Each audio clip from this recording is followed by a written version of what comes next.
വനവാസ സമയത്ത് കാടുകളിലൂടെ അലയുമ്പോൾ പാണ്ഡവർക്കൊരു സംശയമുണ്ടായി. വരാനിരിക്കുന്ന കലിയുഗത്തെക്കുറിച്ച് അവർക്ക് അറിയണമായിരുന്നു. ഈ ആശങ്കയുമായി അവർ തങ്ങളുടെ പ്രിയപ്പെട്ട ശ്രീകൃഷ്ണ ഭഗവാനെ സമീപിച്ചു. കൃഷ്ണൻ, എനിക്ക് നേരിട്ട് ഉത്തരം നൽകാൻ കഴിയില്ല, പക്ഷേ നിങ്ങൾ 5 പേരും ഉൾക്കാടുകളിലേക്ക് പോവുക. അവിടെ നിങ്ങൾ കാണുന്ന ഓരോ കാഴ്ചയും എന്നോട് വന്ന് പറയുക. അതിനുശേഷം ഞാൻ അതിന്റെ അർത്ഥം വിശദീകരിക്കാം. അങ്ങനെ 5 സഹോദരങ്ങളും കാട്ടിലേക്ക് തിരിച്ചു. കാടിനുള്ളിലൂടെ നടക്കുമ്പോൾ യുധിഷ്ഠിരൻ ഒരു വിചിത്ര കാഴ്ച കണ്ടു. 2 തുമ്പിക്കൈയുള്ള ആന. ആ കാഴ്ച അദ്ദേഹത്തെ അത്ഭുതപ്പെടുത്തി. അർജുനൻ യാത്ര തുടർന്നു. കുറച്ചുകൂടി ഉള്ളിലേക്ക് ചെന്നപ്പോൾ അദ്ദേഹം ഞെട്ടിപ്പോയി. ചിറകുകളിൽ വേദഗ്രന്ഥങ്ങൾ എഴുതിയ ഒരു വലിയ പക്ഷി ചത്ത ശരീരത്തിലെ മാംസം കൊത്തി തിന്നുന്നു. ഈ കാഴ്ച അദ്ദേഹത്തെ അമ്പരപ്പിച്ചു. ഭീമൻ കാട്ടിലൂടെ നടക്കുമ്പോൾ കണ്ടത് അതിലേറെ വിചിത്രമായ ഒന്നായിരുന്നു. ഒരു പശുക്കിടാവ് ജനിച്ചയുടൻ അമ്മ പശു അതിനെ അമിതമായി നക്കുകയും തന്റെ സ്വന്തം കുഞ്ഞിനെ മുറിവേൽപ്പിക്കുകയും ചെയ്യുന്നു. രക്തത്തിൽ കുളിച്ച കിടാവിനെ കണ്ട് ഭീമൻ വിഷമിച്ചു. സഹദേവൻ കണ്ടതും അത്ഭുതകരമായിരുന്നു. ആഴമുള്ള 6 or 7 കിണറുകൾ ഒരുമിച്ച് നിൽക്കുന്നു. ചുറ്റുമുള്ള എല്ലാ കിണറുകളിലും വെള്ളമുണ്ട്. പക്ഷേ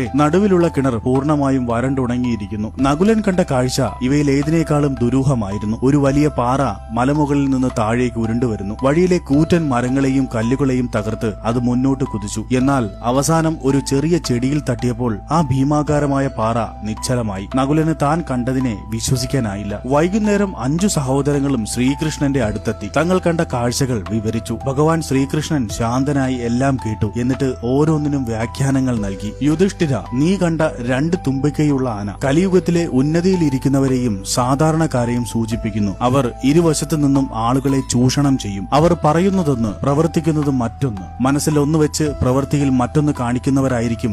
അർജുന, നീ കണ്ട വേദങ്ങൾ എഴുതിയ ചിറകുള്ള പക്ഷി ചത്ത മാംസം തിന്നുന്നത് കലിയുഗത്തിലെ ആത്മീയ പണ്ഡിതന്മാരെ സൂചിപ്പിക്കുന്നു. അവർക്ക് വേദജ്ഞാനം ഉണ്ടായിരിക്കും, എന്നാൽ അവരുടെ പ്രവൃത്തികൾ രാക്ഷസീയമായിരിക്കും. ഭീമ, നീ കണ്ട അമിത വാത്സല്യത്താൽ കിടാവിനെ മുറിവേൽപ്പിക്കുന്ന പശു കലിയുഗത്തിലെ മാതാപിതാക്കളെയാണ് കാണിക്കുന്നത്. മക്കളോടുള്ള അമിതമായ മോഹം അവരെ സ്നേഹബന്ധത്തിൽ കുടുക്കിയിടും. ഈ സ്നേഹക്കൂടുതൽ കാരണം മക്കൾക്ക് വളരാനും സ്വയം കണ്ടെത്താനും സാധിക്കാതെ വരും. സ്വന്തം മകൻ സന്യാസിയാകാൻ ആഗ്രഹിച്ചാൽ പോലും അവർ അവനെ തടയും. കാരണം അവർ വിശ്വസിക്കുന്നത് മക്കൾ തങ്ങളുടേതാണെന്നാണ്. എന്നാൽ ഓർക്കുക, ഈ ശരീരം മരണത്തിന്റെയും ആത്മാവ് പരമാത്മാവിന്റെയുമാണ്. സഹദേവ, നീ കണ്ട ഒഴിഞ്ഞുകിടക്കുന്ന കിണർ കലിയുഗത്തിലെ മനുഷ്യന്റെ ധൂർത്തിനെയും സ്വാർത്ഥതയെയും സൂചിപ്പിക്കുന്നു. ആളുകൾ വിവാഹങ്ങൾക്കും മറ്റ് ആഡംബരങ്ങൾക്കും ധനം ചെലവഴിക്കും. എന്നാൽ അടുത്തുള്ള ഒരാൾ വിശന്നു വലയുമ്പോൾ അവനെ സഹായിക്കാൻ അവർക്ക് മനസ്സുണ്ടാവില്ല. അന്നത്തിന്റെ കലവറകൾ നിറഞ്ഞിരിക്കുമെങ്കിലും ആളുകൾ വിശപ്പ് കൊണ്ട് മരിക്കും. നകുല, നീ കണ്ട പാറ ചെറിയ ചെടിയിൽ തട്ടി നിന്നത് കലിയുഗത്തിലെ മനുഷ്യന്റെ ജീവിതഗതിയെയാണ് സൂചിപ്പിക്കുന്നത്. വലിയ പാറയെ പോലെ